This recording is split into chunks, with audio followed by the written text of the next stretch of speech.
Muy buenas tardes, queridos hermanos. Qué placer estar con ustedes nuevamente en esta tarde para continuar aprendiendo y estudiando de la palabra del Señor. Estamos agradecidos con el Señor que nos ha dado un hermoso sábado y estoy seguro que ustedes, al igual que yo, hemos sido bendecidos por las presentaciones, por la palabra del Señor y, por supuesto, por la compañía y la oportunidad de conocernos y de participar juntos de comunión en el Señor. Quisiera que antes de abrir la palabra del Señor y entrar en el tema de esta tarde, la segunda parte que tocaremos acerca de lo que es la experiencia, el conocer de una forma experimental las cosas de Dios, quiero invitarles a que me acompañen inclinando sus rostros para una oración. Oremos. Amante Padre Celestial, oh Señor, te agradecemos en esta tarde, ya cerca de terminar el Santo Sábado, para agradecerte por estar con nosotros, por haber permitido que estemos aquí y podamos recibir de tu palabra instrucción, mensajes que nos han ayudado a comprender nuestra fe y a tener la certeza de que tu palabra y tu verdad es en realidad lo más precioso que tenemos en este tiempo. Pido, Señor, que nos ayudes a nosotros a poder ser no solamente oidores, pero sino también hacedores de tu palabra. Y pido, Señor, que en esta hora tú puedas usarme de manera especial para que pueda ser tu instrumento en tus manos y que el mensaje que se presente pueda ser de bendición, de conexión con cada corazón que presente. En el nombre de Jesús. Amén.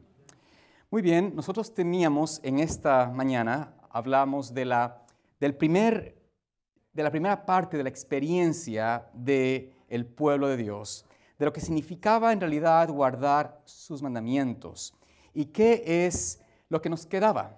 Bueno, vayamos a Apocalipsis capítulo 14, versículo 12, y veamos allí la otra parte, la otra cara de la moneda de estos elementos que son la experiencia o la experiencia de los seres que estarán en pie delante del Señor cuando venga la gran prueba. Dice la palabra del Señor en Apocalipsis 14, 12, aquí está la paciencia de los santos, aquí están los que guardan los mandamientos de Dios y la fe de Jesús. Así que entendemos de que los mandamientos de Dios es una experiencia que hay que tener, experimentarlos en nuestra vida. Pero ¿qué acerca de la fe de Jesús? Como latinos, nosotros tenemos este folleto que se ha usado por muchos años en propagar nuestras verdades, nuestras doctrinas a cada nuevo converso. ¿No es cierto? Ustedes quizás han escuchado de la fe de Jesús, ¿no es cierto? El mismo folleto que se usa para traer estudios bíblicos a las personas, llevarlos al conocimiento de la verdad, enseñarles a ellos las doctrinas. Así que la pregunta que tenemos que hacernos ¿es la fe de Jesús nuestra doctrina? ¿Es eso lo que es la fe de Jesús? Porque eso es lo que para un latino puede tal vez ser, ¿no es cierto? Uno dice, no, la fe de Jesús es lo que me enseñaron a mí cuando entré a la iglesia. La doctrina de la iglesia adventista, las 28 doctrinas fundamentales. Pero ¿es esa la fe de Jesús? La pluma inspirada nos dice algo muy interesante, porque yo creo, y espero que esto sea para ustedes también una bendición como fue para mí, yo creo que es importante que entendamos qué significa la fe de Jesús. Si les hago esta pregunta en esta hora a ustedes, y les digo, ¿qué es la fe de Jesús? ¿Qué respuesta usted me daría? ¿Cuál sería su respuesta a esta interrogante?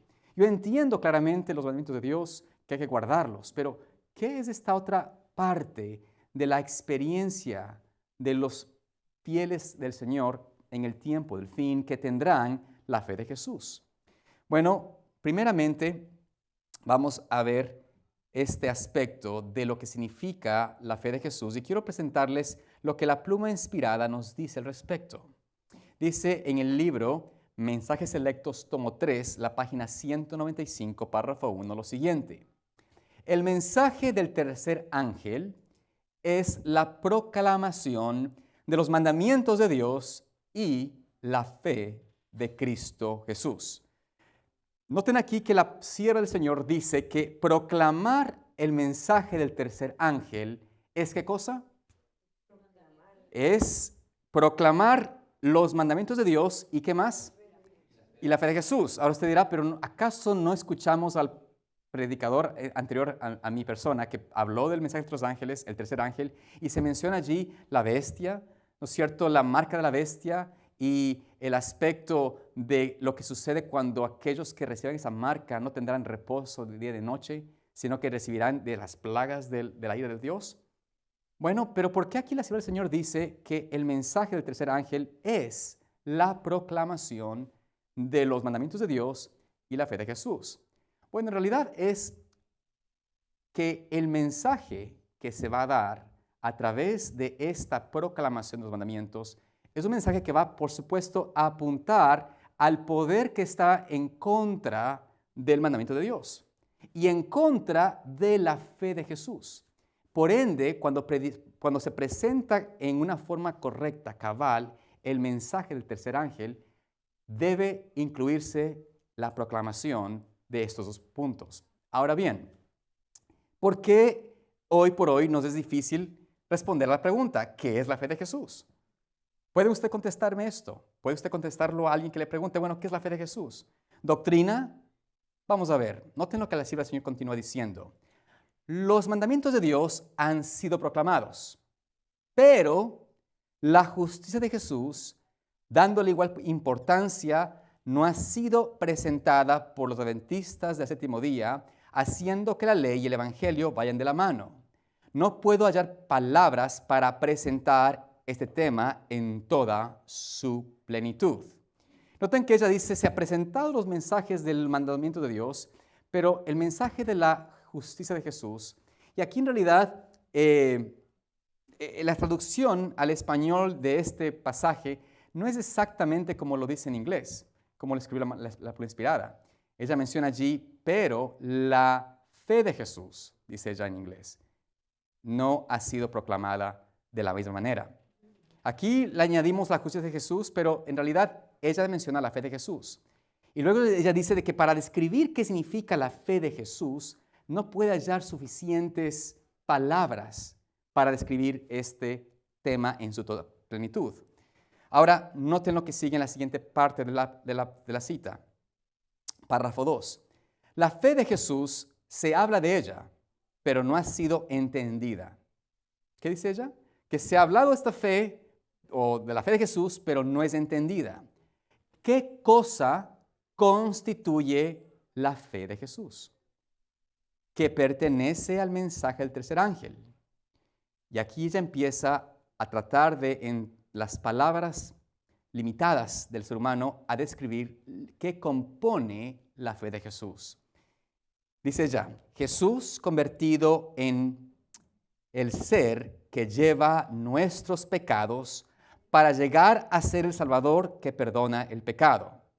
Primer punto, Jesús convertido en el ser que lleva nuestros pecados para llegar a ser el Salvador que perdona el pecado. El primer punto de la fe de Jesús tiene que ver con el aspecto de que Jesucristo se convierte o es el ser que llevó nuestros pecados, ¿para qué?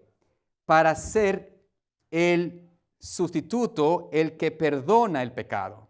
Para que Cristo pueda perdonarnos y tener la facultad de perdonar en verdad el pecado del hombre, tenía que Él convertirse en el que transporta el pecado, el que lleva el pecado en sí mismo. Si Cristo no podía haber pasado por la experiencia de ser el sustituto, de llevar el pecado sobre sí mismo, el tuyo y el mío, Él no tendría el derecho, la facultad de perdonar el pecado que tenemos. Entonces, entender este punto es, creo yo, no tan difícil. Y es algo que quizás medio entendemos cuando hablamos de Cristo y su sacrificio. Pero es un aspecto sumamente importante.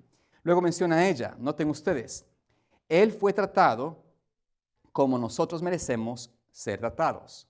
Esto creo que ustedes lo entienden, ¿no es cierto? Jesús tomó mi lugar, Él recibió mi condena, mi sentencia de muerte, porque Él se hizo mi sustituto. Ahora bien, noten aquí lo que dice en la tercera parte.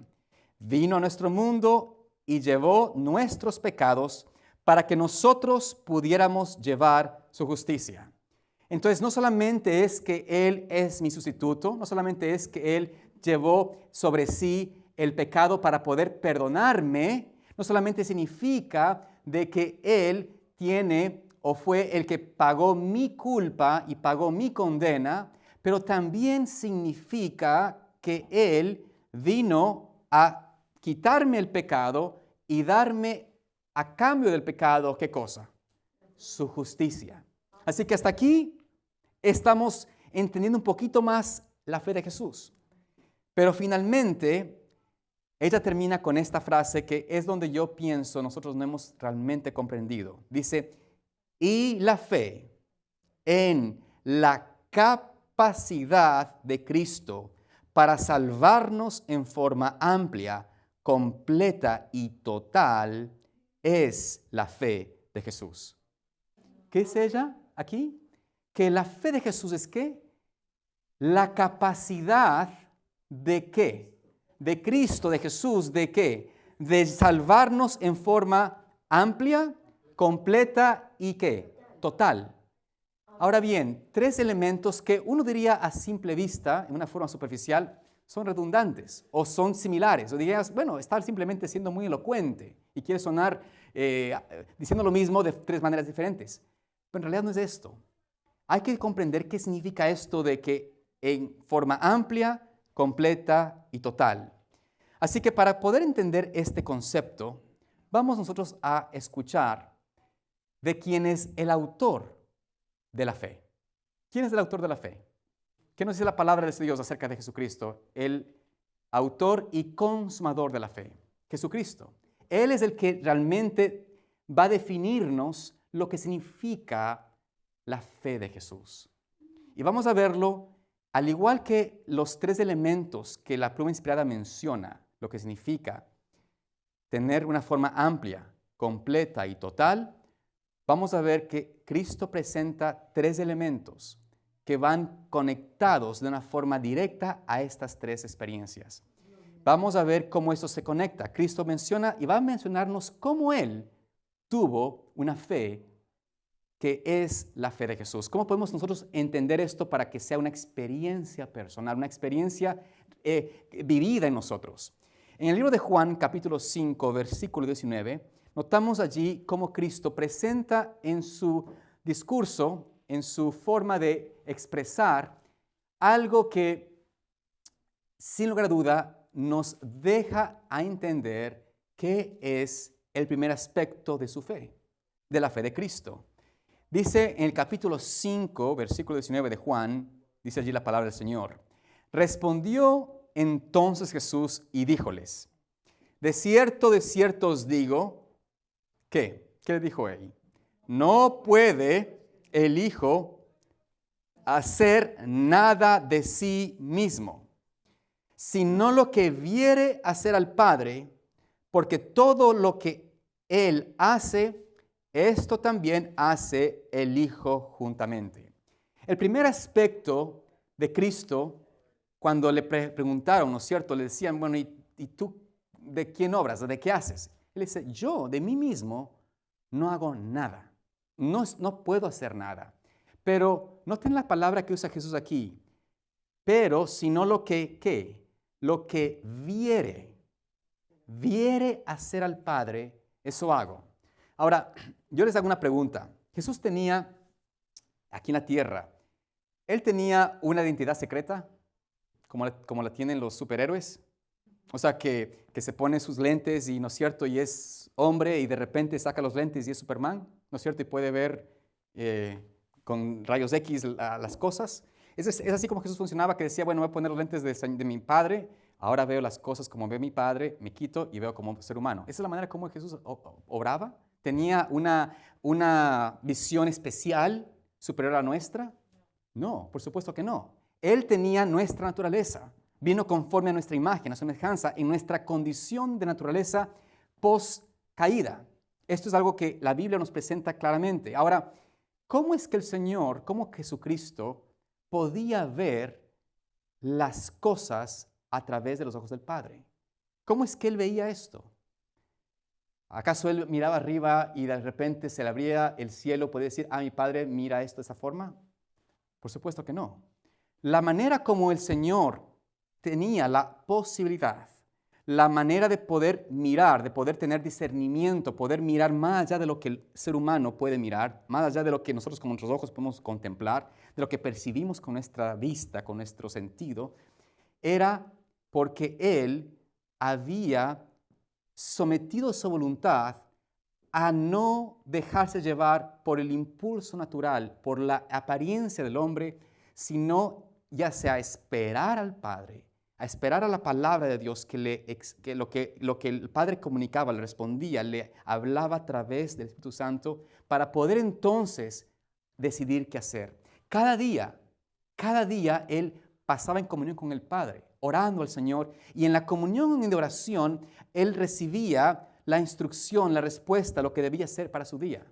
Esto es algo que nosotros muchas veces, cuando yo me recuerdo que a veces cuando escuchaba esta experiencia de Cristo de comunión con el Padre, decía, bueno, es porque era Jesús, porque seguramente el Padre le hablaba y le decía, o de alguna forma se comunicaba con Él, pero en realidad es lo que hoy por hoy, si nosotros hemos tenido una comunión viva con el Señor, hemos experimentado también.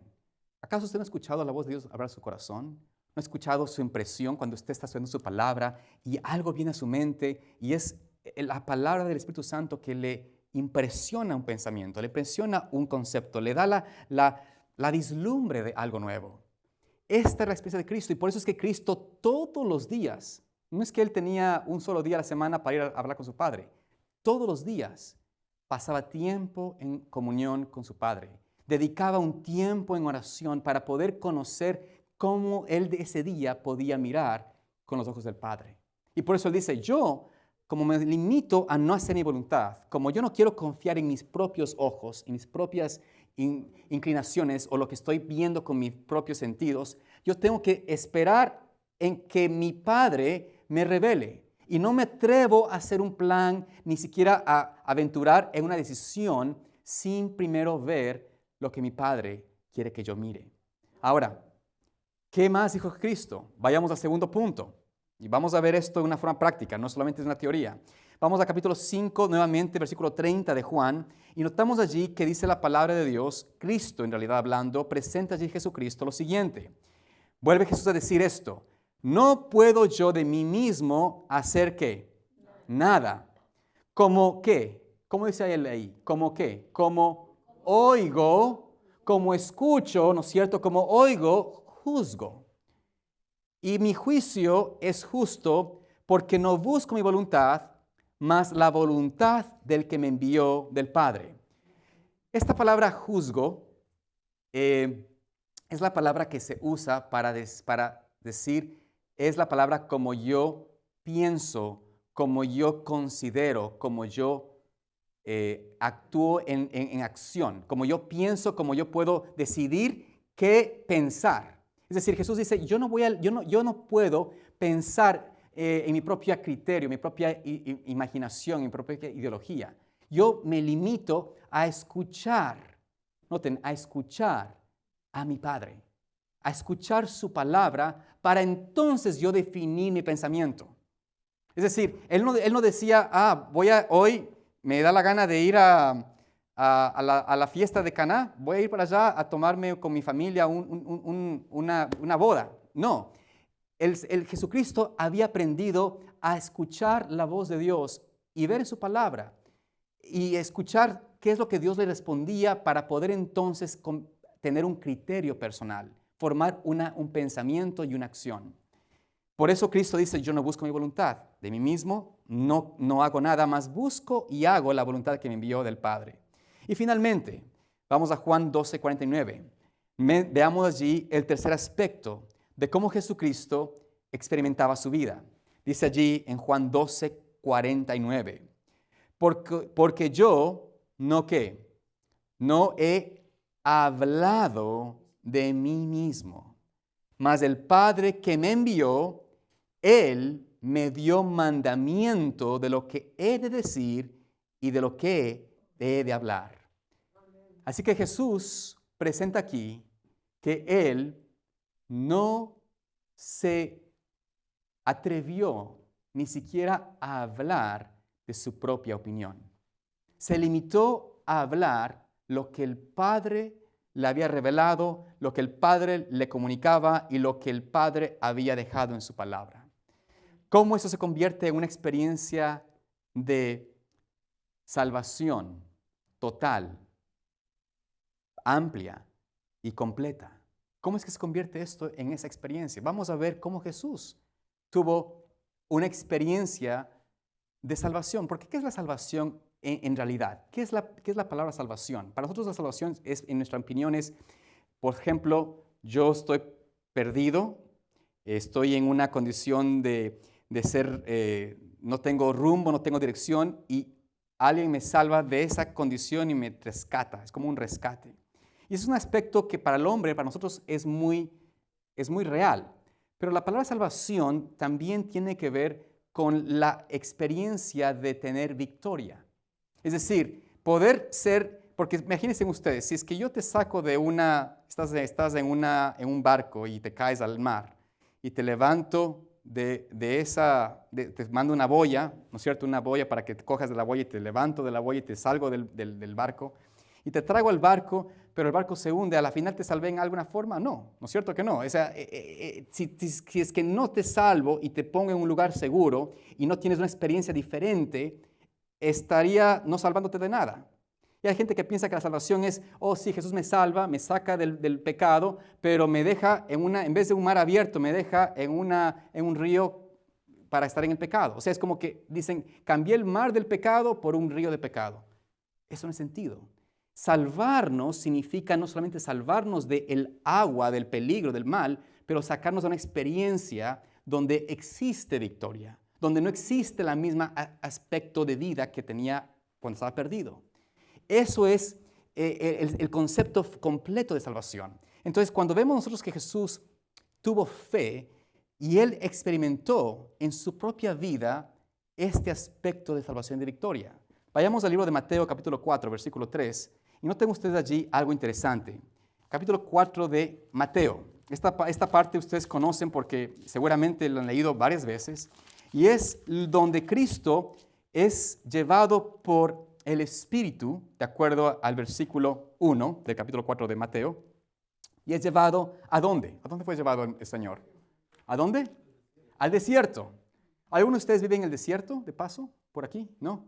Ninguno de ustedes. Bueno, hay gente que se pone a vivir en el desierto, pero el desierto no es el lugar ideal para vivir, o él lo es. No es el lugar ideal para irnos o para un retiro espiritual. ¿Quién quiere ir al desierto, un retiro espiritual? Es como que feo. Primero caliente en el día, frío en la noche, no hay vegetación, no hay animales, no hay muchas cosas que pueda uno ver. Entonces uno dice, es un lugar extraño donde el Señor es guiado por su propia dirección, por su propia elección. No, es guiado ¿por qué? Por el Espíritu, por el Padre. A través del Espíritu Santo es llevado Cristo en una dirección, a una experiencia diferente, no la que Él eligió. Es importante ver cómo Cristo está, ¿qué cosa? Sometido a la voluntad del Padre. Ahora noten algo interesante. Él en el versículo 2 menciona allí que después de ayunar, ¿cuántos días? Bueno, ¿algunos de ustedes han ayunado más de ese tiempo? ¿40 días? ¿3? ¿Algunos de ustedes 3? ¿Ha llegado 3 días de ayuno? Cuando estaba enfermo, yo creo, ¿no? Yo cuando estuve le contaba esto a mi hermano de Chiapas, que cuando estuve una vez en Chiapas hace algunos años atrás, ya un par de décadas atrás, estuve enfermo, me dio un dengue. Y en esa experiencia, en esa fiebre, ¿usted cree que yo comí? No. Y duré 3 días sin comer.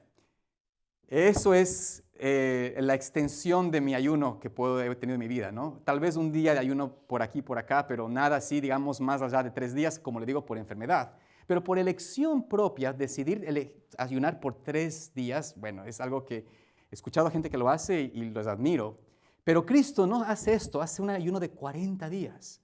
¿Por qué 40 días? ¿Por qué esa extensión de tiempo? ¿Cuál fue el propósito de esto? ¿Era porque era masoquista? Porque pensaba que esa era la forma de... Porque eso es lo que hacían muchas veces en las experiencias de algunos monjes en la antigüedad. Pensaban que el ayuno y que golpearse el cuerpo y afligir el cuerpo era la forma de alcanzar algún tipo de mejor relación con Dios. Pero ¿por qué Cristo hace esto? En realidad era el sentido de prepararse para la mayor misión de salvación y de rescate hecha en la humanidad y en la historia del universo. Es decir, Cristo tenía que estar en una sintonía con el Padre, en poder fortalecer su mente, limpiar toda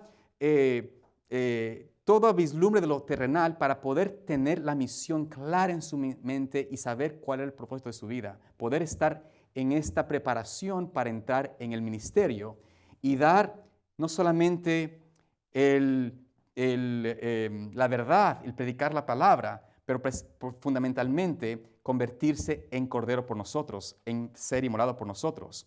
Ahora, Jesús después de 40 días, dice el versículo 2, al final de esto, que al final de los 40 días, ¿qué pasó con él? ¿Qué tuvo él? Dice allí, tuvo hambre. ¿Era natural que tenga hambre después de 40 días? Por supuesto. 40 días de tener hambre, de estar en ayunos, un hambre terrible. Entonces, ahora Jesús, después de 40 días allí, presenta la palabra lo siguiente, versículo 3. Y llegándose a él, el tentador dijo, si eres hijo de Dios, ¿qué cosa? Di que esas piedras se hagan pan. Muy bien, antes de entrar en la respuesta de Cristo, ¿qué estaba Jesucristo sintiendo en ese momento? Hambre, correcto. ¿Estaba él acompañado de alguien? No, estaba solo, ¿no es cierto? Estaba solo. ¿Estaba Jesucristo con fortaleza, con vigor, con claridad, con lucidez? No, la debilidad del cuerpo y había hecho su secuela en su experiencia, en su mente. Entonces, estaba no con la agudez, por decirlo así, de alguien que está recién listo, despertado y listo para un día. Estaba cansado, agotado, débil. Sin embargo, lo que Jesús mira fue a un Satanás con cacho y cola roja y algo así. No, ¿cierto? ¿Qué es lo que Jesús mira cuando se acerca a este tentador?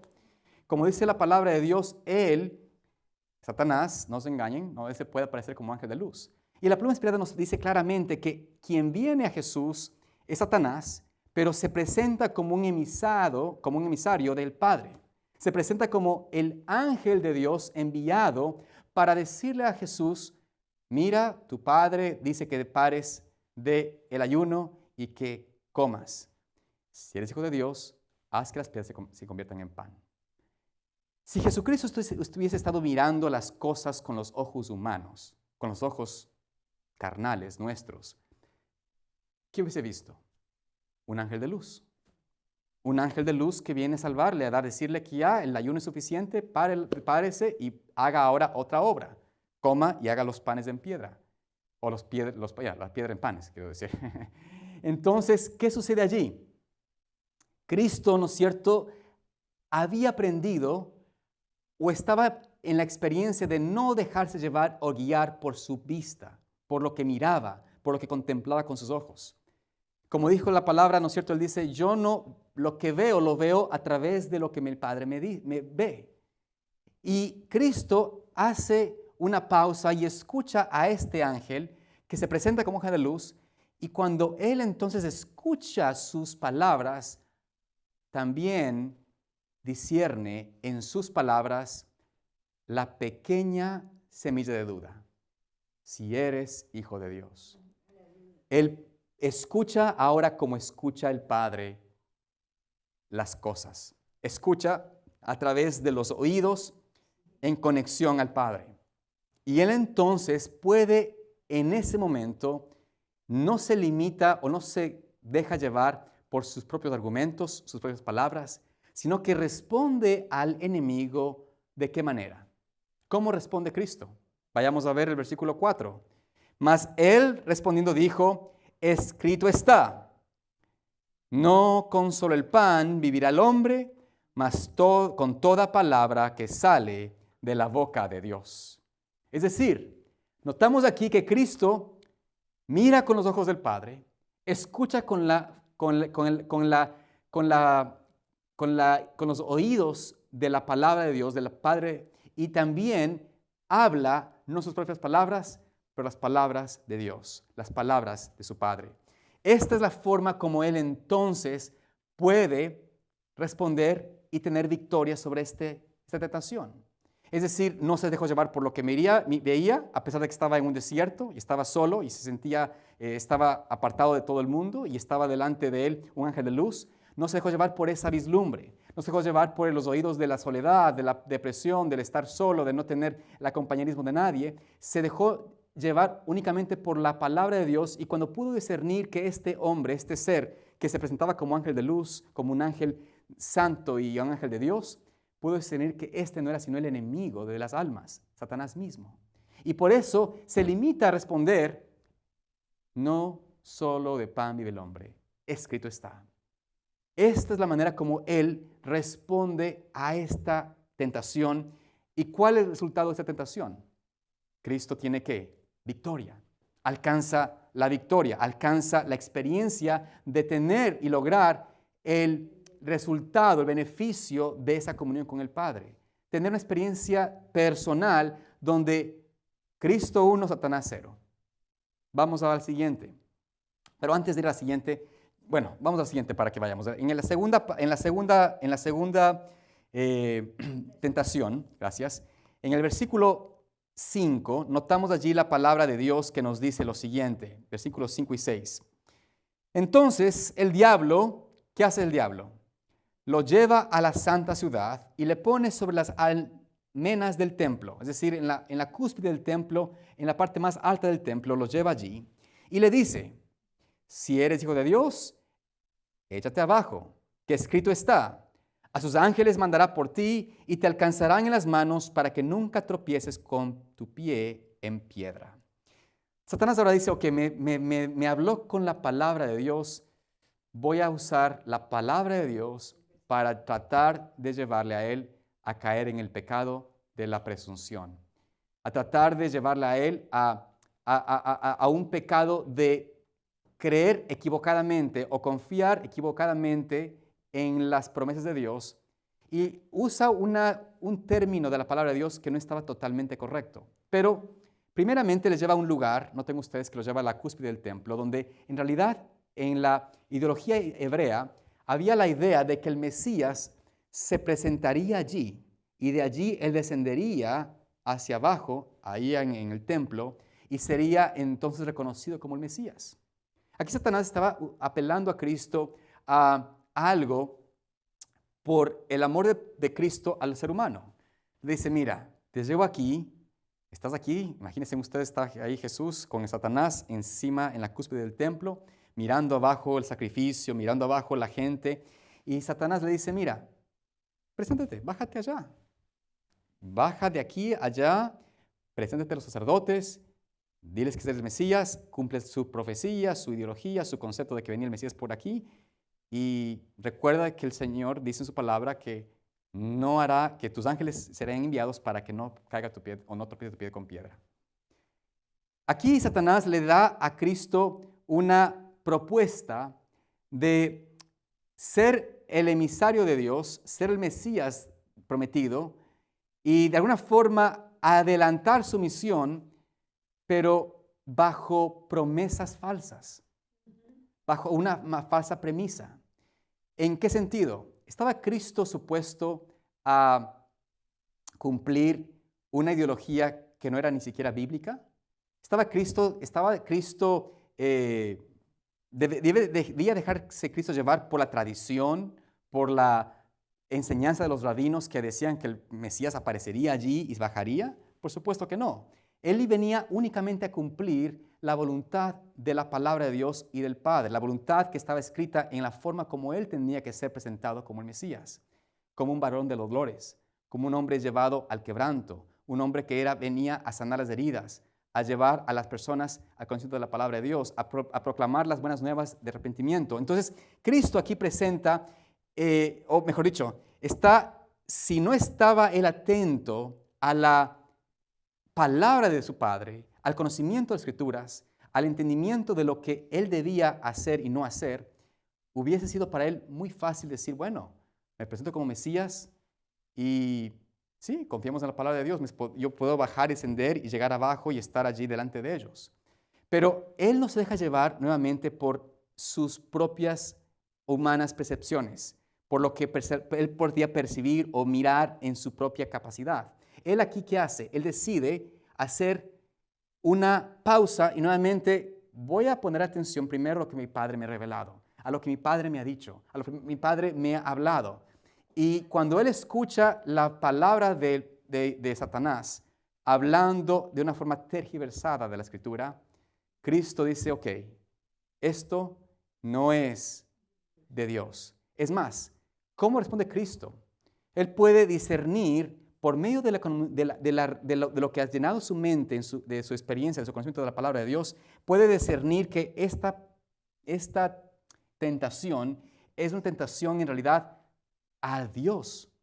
Es caer en la presunción de decir, como soy, eres hijo del Dios, es el Mesías, que Él iba a ser guardado de cualquier peligro, de poder tomar el atributo de confiar en una acción deliberada en vez de una acción llevada o enviada o mandada por el Padre. Entonces vemos aquí que Jesús dice en el versículo 7, Jesús le dijo, escrito está además, no tentarás al Señor tu Dios. ¿Cómo Jesús presenta aquí? No tentarás al Señor tu Dios. Escrito está. ¿Pudo Satanás continuar con su tentación en ese momento? No, se queda rendido. Nuevamente Satanás es dado una victoria que, mejor dicho, él es derrotado, dado la victoria a Cristo.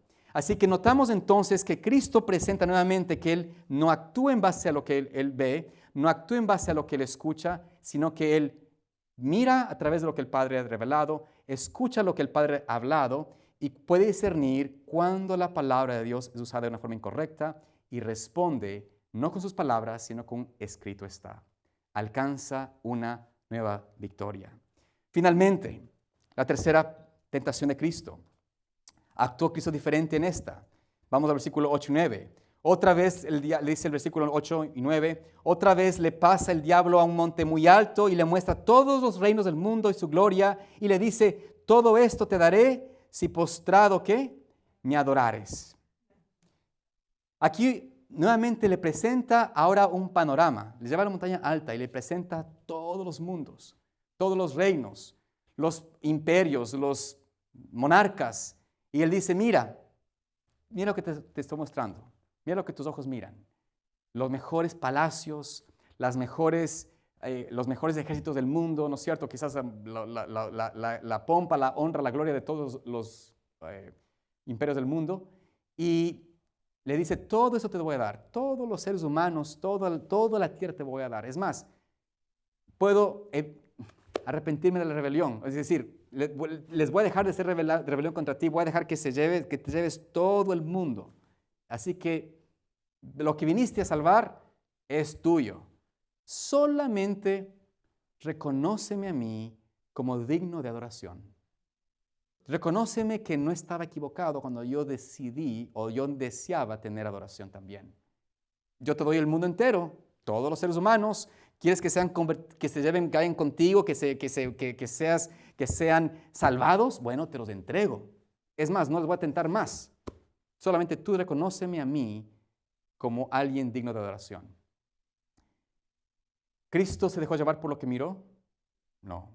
Es más, Cristo empezó a mirar, ¿no es cierto?, todos estos mundos, todo lo que mostraba Satanás. Y Cristo en realidad, Él cuando mira con los ojos del Padre, ¿qué es lo que está mirando? ¿Qué creen ustedes?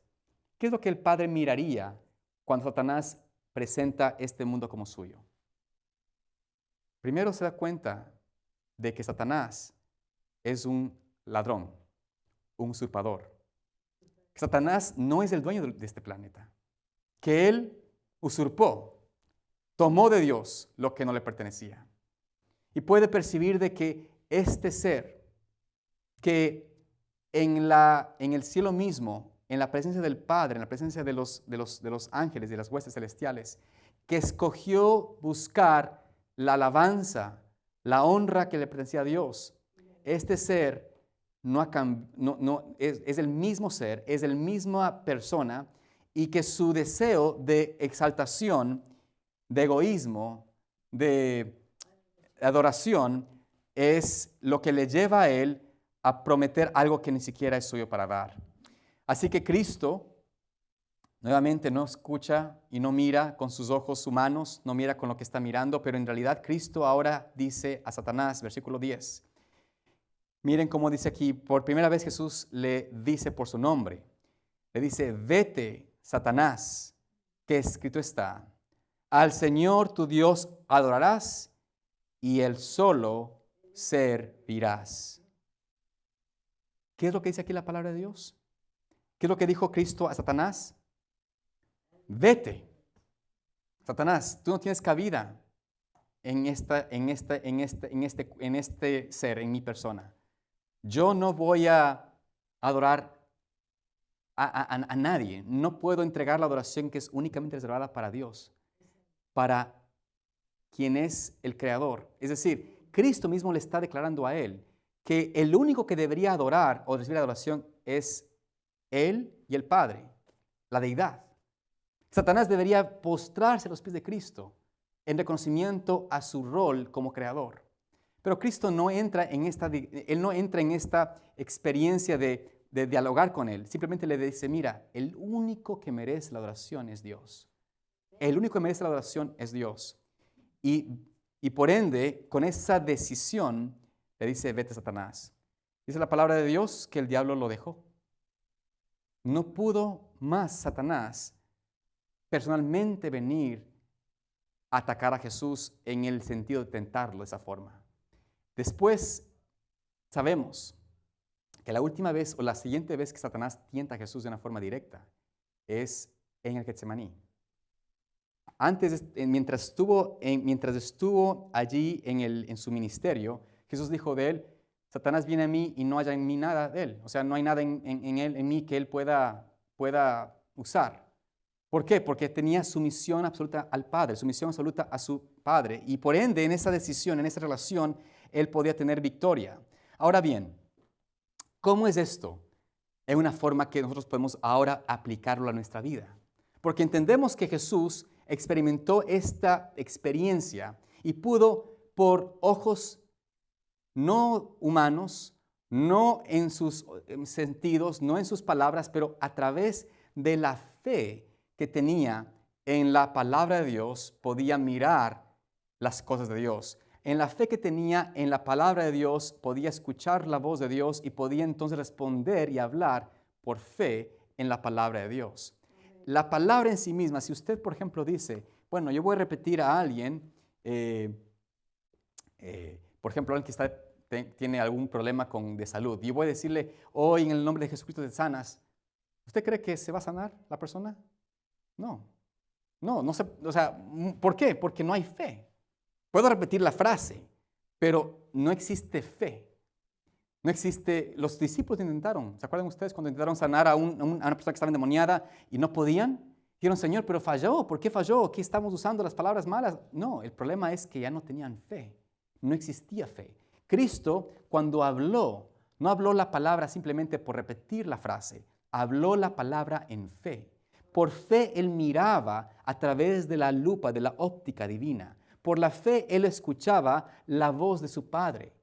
No es que Él tenía un oído en el cielo y podía estar a la vez escuchando el cielo. No, es simplemente que por fe Cristo vivió, por fe Cristo miró, por fe Cristo obró y por fe Cristo habló.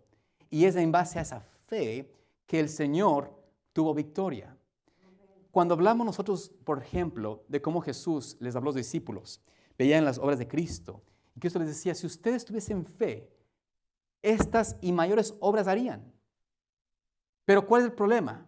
¿Cuál es el problema del ser humano?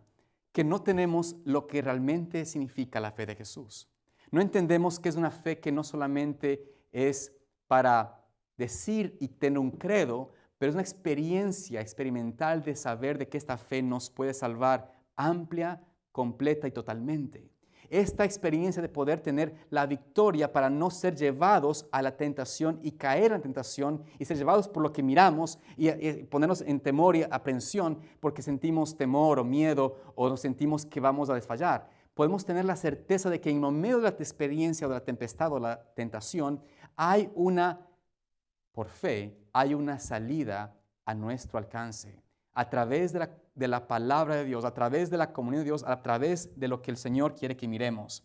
Miren, y voy a tratar de presentarles un pequeño ejemplo breve en cuanto a esto, de una forma práctica.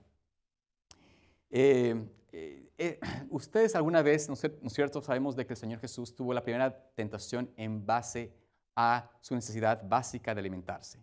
Tenía hambre, sentía hambre. Y nosotros sabemos de que el tener hambre, ¿no es cierto?, es algo que es natural, es normal. Y debemos nosotros aprender de alguna forma se puede decir esto, a tener una experiencia de poder mirar más allá de la experiencia que vemos día a día. Voy a contar una pequeña anécdota que me pasó hace unos años con una persona que aprecio mucho y teníamos nosotros que ir a una convención y esta experiencia sucedió cuando estábamos llegando hasta Atlanta. Y en Atlanta había que manejar como un par de horas hasta un lugar allí, en un retiro espiritual. Y teníamos nosotros hambre. Habíamos viajado de mañana muy temprano, entonces no habíamos comido en la mañana y teníamos hambre. Entonces, cuando tiene uno hambre, uno quiere comer y quiere comer algo bueno y agradable y rápido, ¿no es cierto? Así que mi amigo me dice, mira, vamos a comer en este restaurante que yo siempre como, es mi favorito. Y él es vegetariano, así que yo digo, bueno, yo soy vegetariano, así que no hay problema. No hay ningún problema con comer algo que él va a comer y yo también comemos, así que no hay problema en ese sentido.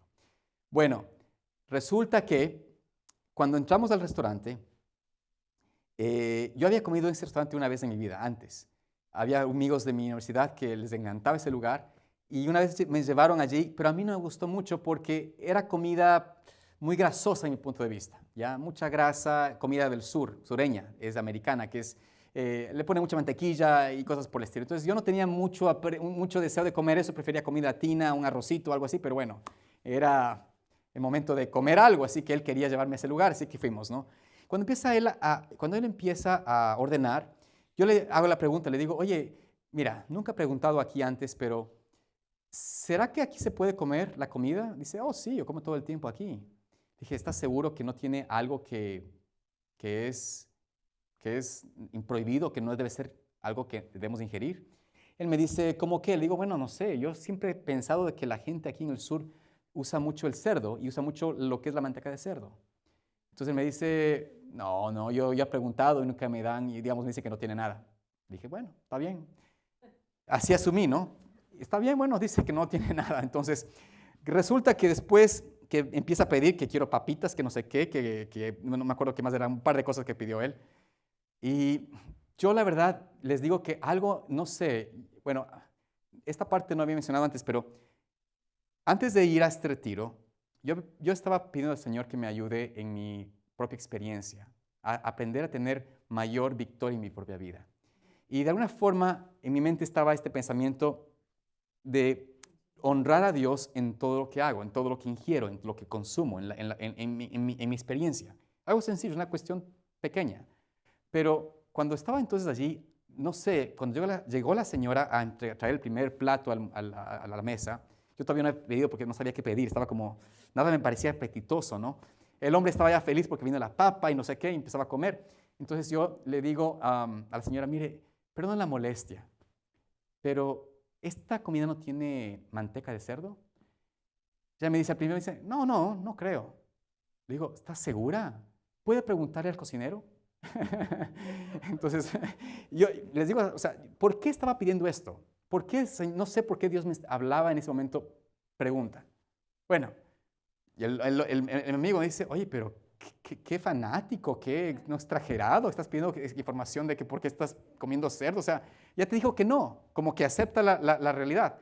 Pero me decía algo que no. Bueno, entonces ya dijo, bueno, voy a ir. Entonces, mientras ella iba a preguntar, yo estaba ahí bien escuchándole y él me estaba como echando la cantaleta encima, ¿no? De que por qué pregunto, que incómodo que se pone la cosa, en fin, ¿no? Bueno, finalmente, después trae una persona un juguito y mientras estaba viniendo, finalmente llega la persona, finalmente llega la mesera. Y dice entonces, ¿sabe qué? Ese plato tiene cerdo, tiene manteca. Y le ve a mi amigo. Y mi amigo dice, así como se sorprende, dice, ¿qué? Entonces, él le dice, ¿y el que otro pedí? También. Y el otro, también. ¿Qué tiene algo aquí que no tenga cerdo? El cocinero dice que solamente la avenita. ¿Quieres avena? No. ¿Quién quiere avena? Y el jugo. Entonces, el hombre me dice, me arruinaste el restaurante favorito. Sí, pero ¿saben qué? En realidad, después me dice, no, te agradezco, ¿sabes? Te agradezco mucho porque yo estaba pecando, estaba ingiriendo cosas que no debía ingerir y sin querer estaba siendo cómplice de mi propia debilidad. Y tal vez usted diga, bueno, nosotros estamos en una experiencia donde las pruebas difíciles, las grandes, son las que yo tengo que tener fe para ejercer. Pero, amados hermanos, no es en las pruebas grandes donde se tiene o se crece en fe. Es de nuestras pruebas y nuestra experiencia diaria. ¿Dónde nos sometemos al Señor? Sino en las cosas que nos pasan día a día. ¿Dónde está la experiencia tuya y mía de personalmente experimentar las cosas de Dios? Y si no estamos en nuestra relación implementando lo que Cristo hacía, de someterse al Señor, de compartir con su Padre, de estar en comunión con el Padre y decir, Señor, este día, antes de decidir qué voy a hacer, a dónde voy a caminar, a dónde voy a entrar, yo quiero saber mi visión para mi vida. Yo quiero saber lo que tú quieres que yo piense, que yo escuche en este día, lo que yo hable en este día. Si nosotros tenemos esa experiencia, entonces experimentaremos lo que significa este aspecto de la fe de Jesús, que es la capacidad de Cristo para salvarnos en forma amplia, completa y total. Esto es lo que el Señor espera y desea que experimentemos nosotros. Es decir, cuando yo pienso en la fe de Jesús, no es la doctrina, es la experiencia de entender en mi propia vida lo que significa someterme a Cristo, someterme a su relación, a su compañía, a su criterio. Yo no formo mi criterio, yo no formo mi plan, yo no digo, bueno, mañana me voy a levantar y voy a viajar a Miami. No, Señor, yo quiero hacer este viaje con mi familia, lo que sea. ¿Está en tus planes hacer esto? Abre el camino, muéstrame si es tu voluntad, si es que realmente es algo que yo debo hacer o no, para poder actuar en una forma no llevada por mi propia influencia, para cuando me encuentre con una experiencia en el camino, pueda estar seguro de que tú me tienes una solución al respecto, que a pesar de que pueda tener una dificultad, una tentación, un conflicto, tú estás y has dirigido mi vida. Ahora, no quiere decir con esto de que el Señor no está dispuesto a salvarte donde estés. El alma que clama a Cristo en la peor condición que esté o en la peor situación que se encuentre, tiene la facultad de alcanzar de Cristo su salvación y su redención y el poder para salir de esa experiencia. Pero en realidad lo que pasa con el pueblo de Dios en el tiempo actual es que dice la palabra inspirada que no tienen fe o que están en una débil, que nuestra fe es tan flaca que no conocemos la experiencia de Dios, las cosas experimentales de Dios. Y por ende tenemos que preguntarnos, ¿puedo yo, con la gracia del Señor, estar ahora o entrar ahora en una experiencia de crecimiento y de victoria en Cristo? ¿Es posible para mí o es simplemente una ideología, un concepto ajeno? Entonces, noten ustedes lo que pasó con el apóstol Juan, y no puedo terminar con todo lo que quería decir de él, pero el apóstol Juan, dice la palabra de Dios, la palabra inspirada específicamente, hablando más profundamente de él, de que él tenía un carácter terrible, era temperamental, era pretencioso, ambicioso, orgulloso, impetuoso. Es más, se resistía. Y sin embargo, a pesar de su mal genio, su espíritu áspero de crítica, él pudo mirar el carácter de Cristo, esa dedicación de Cristo a su Padre, esa armonía de Cristo a su Padre, y empezó a suspirar por la hermosura de la santidad de Dios, por la hermosura del poder transformador del amor de Dios en su vida. Y llegó Juan a desear llegar a ser tan semejante a Cristo. Deseó él poder ser transformado a su imagen y hasta el punto de que de los discípulos de Cristo fue el que en carácter reflejó a Cristo, reflejó a su Maestro. Y por ende, cuando ustedes escuchan y leen sus epístolas, presenta allí esta declaración en 1 de Juan 3, 1 y 2, un pasaje muy conocido. Dice, mirad cuál amor nos ha dado el Padre, que seamos llamados hijos de Dios. Por esto el mundo no nos conoce, porque no lo conoce a Él. Muy amados, ahora somos hijos de Dios y aún no se ha manifestado lo que hemos de ser, pero sabemos que cuando Él se apareciere, seremos semejantes a Él, porque le veremos como Él es. Que Dios permita en esta experiencia tener esto nosotros, de ser semejantes a Cristo, de ser vistos como Él es a través de su justicia. Que Dios les bendiga y les guarde en esta noche.